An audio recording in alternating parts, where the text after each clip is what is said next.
We now come to section 3, pricing and valuation of forward commitments. We look at the three types of forward commitments: forward contracts, futures contracts, and swap contracts. Pricing and valuation of forward contracts. We'll spend most of our time on forward contracts because these will give you the necessary foundation for understanding the other types of forward commitments. First, let's recall the basic definition of a forward contract.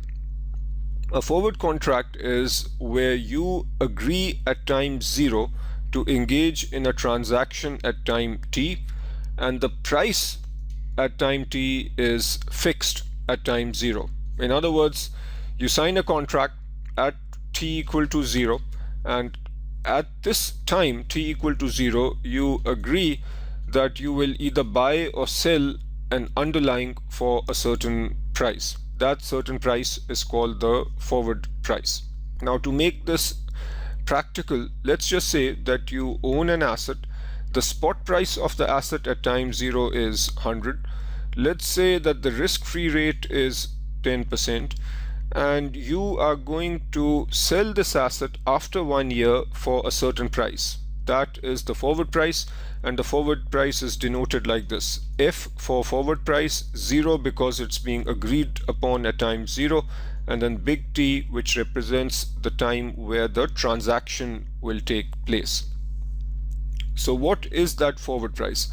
The expression for the forward price is the spot price into 1 plus the risk-free rate raised to the power of t. We'll just work through the numbers and then talk about the intuition behind this formula. The spot price is 100 into 1 plus the risk-free rate 10%, so 1.1 raised to the power of t. T is 1 year. The forward price therefore is 110. If there is no cash flow in between, in other words, you are not getting any benefit from holding this asset and you are not incurring any cost because of this asset, then the forward price is 110. This is the no arbitrage value. Now let's get the intuition. You have an asset worth $100 at time 0. You could, in theory, sell this asset, invest the $100 at 10%, this is the risk-free rate, and be guaranteed 110 at time t. Since the forward contract is also a guaranteed transaction, therefore you should be getting the same rate through the forward contract. And that's what's happening right here. By engaging in the forward contract, you get the risk-free rate of 10%. Any other rate would result in an arbitrage opportunity. So that is the forward price, which is 110. This remains fixed during the life of the contract. What about the value? We need to understand the value at initiation, the value at expiration, and the value during the life of this contract. The value at initiation is 0. This means that the piece of paper, the contract, which gives you the right to sell for 110, in fact, you are obligated to sell for 110, you are the short party, and the counterparty is obligated to buy for 110. At time 0, there is no benefit or no value to either party because this is the risk-free rate, and given the current spot price and given the current interest rate, there is no benefit to either party or no advantage to either party. Since neither party is at an advantage, the value of the contract at initiation is 0. What about at expiration? At expiration, the value is given by the spot price at time t minus the forward price. And this should be easy to understand. This is the value from the perspective of the long party, which is the other party. Let's say that the spot price at expiration is 115, but the forward price, which was agreed upon at time 0, is 110. The value to the other party then is 5 because the other party is paying 110 and getting the asset. that other party could then sell for 115 and pocket $5. So the value is 5, which is the spot price at time t minus f. What about the value during the life of the contract? Let's say that at time t equal to 0.5, which is halfway through the contract, the spot price is equal to 114. What is the value? The value at time small t, which is this point over here, is given by the current spot price denoted by ST minus the present value of the forward price. The forward price is denoted by F, and then this needs to be discounted at the risk-free rate. This is the amount of time, which is big T minus small t. So you have 1 plus R to the power of big T minus small t. You can plug in the numbers and get the value. ST would be 114, F would be 110, 1 plus R is 1.1 raised to the power of 0.5. This is the value for the long party. Since the spot price has gone up considerably, you can imagine that the value will be positive for the long party and negative for you, the short party. Now let's look at the impact of benefits and costs during the life of the contract on the price of the forward contract. We continue with the same example. Let's say that at time 0 you own an asset and the spot price at time 0 is 100. You want to get into a forward contract whereby you will sell that asset at the end of the contract period, and let's say that the contract period is 1 year, so you will sell the asset over here. The question is that when you sign the forward contract, what should that forward price be? In our earlier discussion, we did not have any cash flows resulting from the asset during the life of the contract. We also did not have any costs. So we said that the forward price is simply the spot price into 1.1 to the power of 1. In other words, it was the spot price compounded at the risk-free rate, because the risk-free rate represented the opportunity cost, and we came up with 110. Now let's say that there is some benefit to holding the asset during this period, and this benefit might be in the form of multiple cash flows. Let's say that the present value of the cash flows is 10.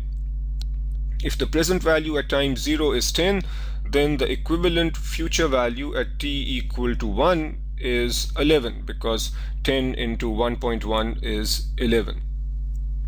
Let's also say that there are certain costs associated with holding this asset, and the present value of the costs is equal to 20, represented by theta. The future value of the costs at time t equal to 1 is again 20 into 1.1, which would be 22. Given these numbers, what is the forward price? The forward price would be 110 minus 11. Now why do we have minus 11? You own the asset and you are benefiting from the fact that you own the asset and you are getting cash flows. So because of that benefit, you will be willing to get into a forward contract at a price less than 110. How much less? 11 less. So based on 110 and 11 less, you would be willing to get into the forward contract at 99. But you are also incurring costs, and the future value of those costs at time t equals 22. Because of these costs, you will get into a forward contract at a higher price. So you need to add the 22. 99 plus 22 means that you end up with 121, and that is the price of the forward contract. Now, the expressions shown over here and the description from the curriculum will make sense, though if you've understood the concept here, that is what you really need to know. This is the expression that comes closest to describing what we have just talked about. The forward price is equal to the spot price compounded at the risk-free rate. And then if you look at this very carefully, you are subtracting the benefit. The gamma represents the benefit, and then 1 plus r to the power of t, that is the future value of the benefit. And if you look at your algebra carefully over here, you are really adding the compounded value of the cost.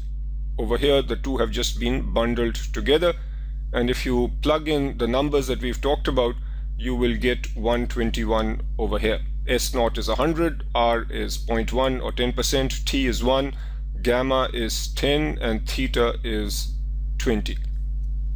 An equivalent expression is shown right here.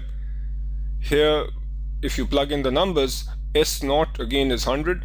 You can subtract the present value of the benefit, add the present value of the costs, and then take this number, which would be 100 minus 10, 90, plus 20, 110, compounded at 10%, so multiplied by 1.1 to the power of 1. Here again you will get 121. This is what the curriculum says.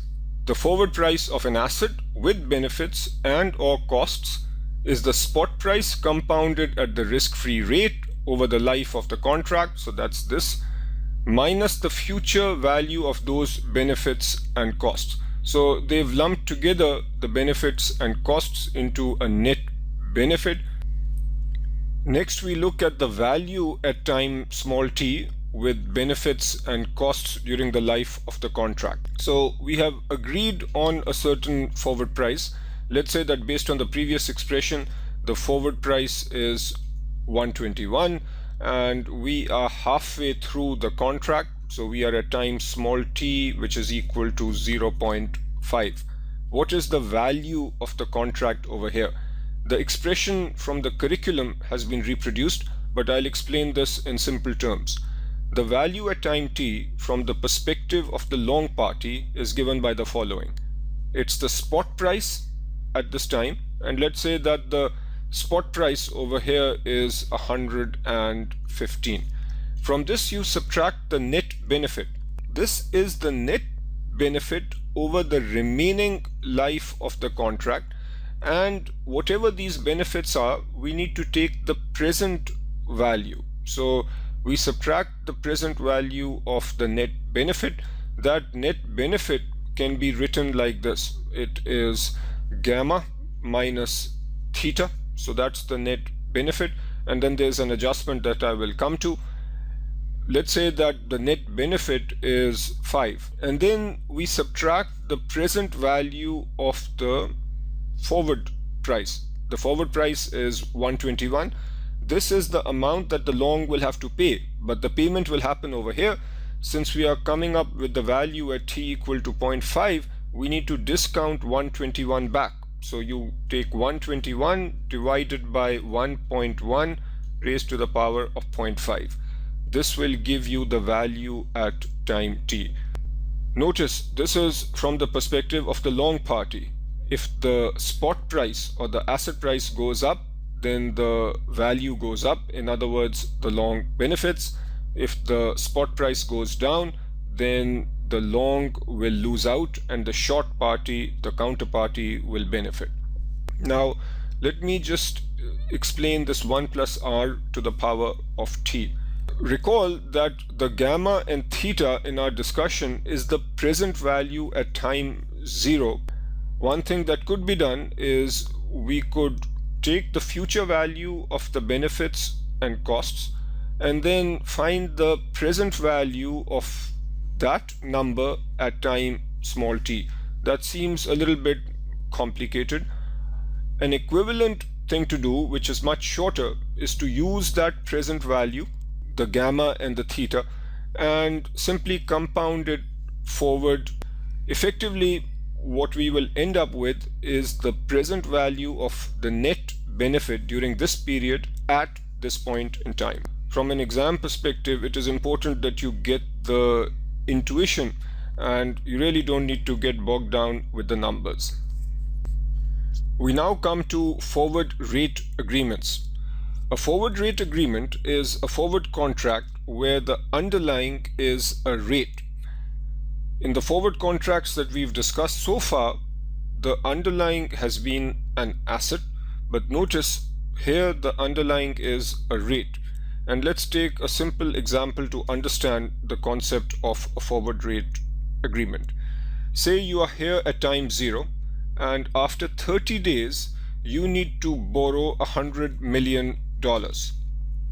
You are concerned that when you need to borrow money, the interest rate represented by LIBOR will go up, and you want to hedge that risk.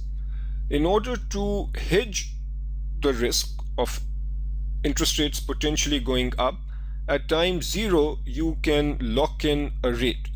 And let's say that at time 0 you lock in a rate of 5% on the 100 million loan, then we have a forward rate agreement. When we lock in the rate, it obviously needs to be for a period. If you will be borrowing the $100 million for 90 days, then your rate is the rate on a $100 million loan over a 90-day period.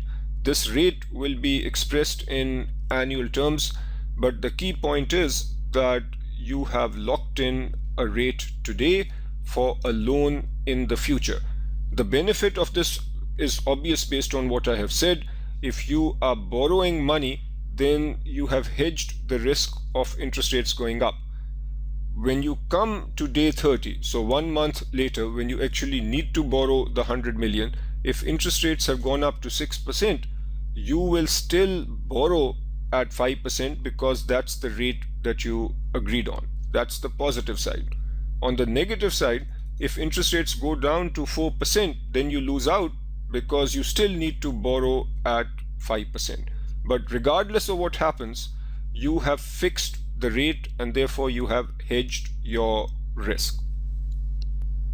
What I have described here is sometimes called a real FRA. You also need to recognize that a synthetic FRA can be created using the following. If we were to take a short 30-day euro dollar, this means that we are actually lending. So lending on a 30-day euro dollar, and let's say that we go long 120-day euro dollar, then we will have essentially the same position. You don't need to go into the details here. Even the curriculum says that the details will be covered at the next level. All you need to recognize here is that synthetic FRAs can be created by taking long and short positions in a loan. There is one more point I'll make on FRAs and then we will move on. The benefit that I explained so far was from the perspective of the long party. In other words, the party that needs to borrow in the future. What if another party needs to lend in the future? Would an FRA be of interest to them? The answer is yes, because for a party that's going to lend in the future, the risk is that interest rates might go down.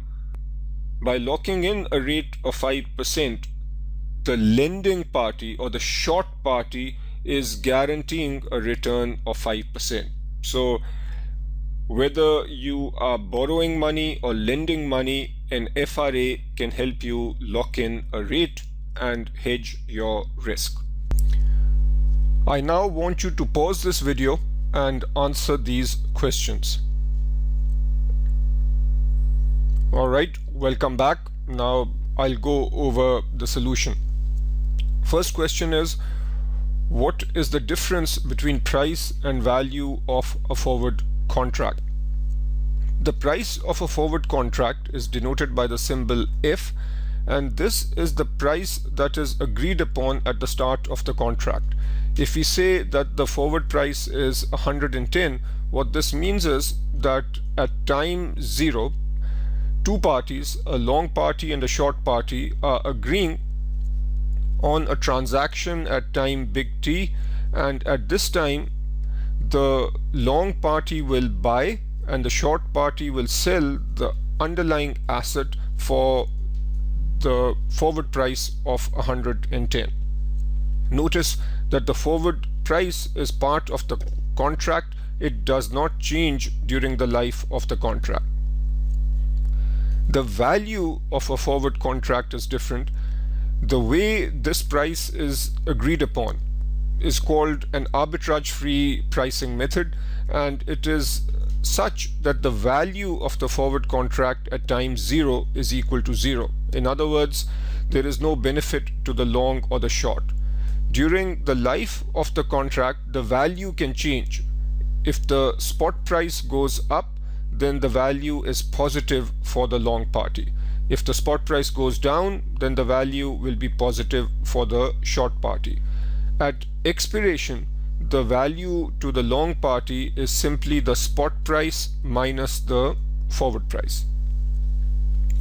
Next, explain the pricing of forward rate agreements using the following terms: spot rate, forward rate, rate on a zero coupon bond, term structure of interest rates. Notice that here we are combining terms and concepts from this reading and the earlier topic on fixed income. So it's important to understand the relationships. First, I'll just remind you of these terms. A spot rate is a rate today on a zero coupon bond. So the spot rate assumes that there is no intermediate cash flow. If we say that the 90-day spot rate is 6%, that means that on a 90-day loan, the interest rate, the annualized interest rate is 6%.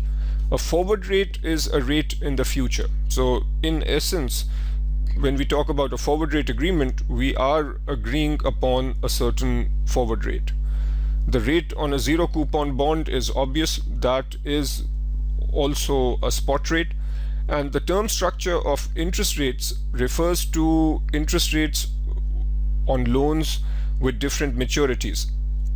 So think of it this way: when we talk about term structure of interest rates, we can say that the 30-day rate is 6%, the 90-day rate is 7%, and so on.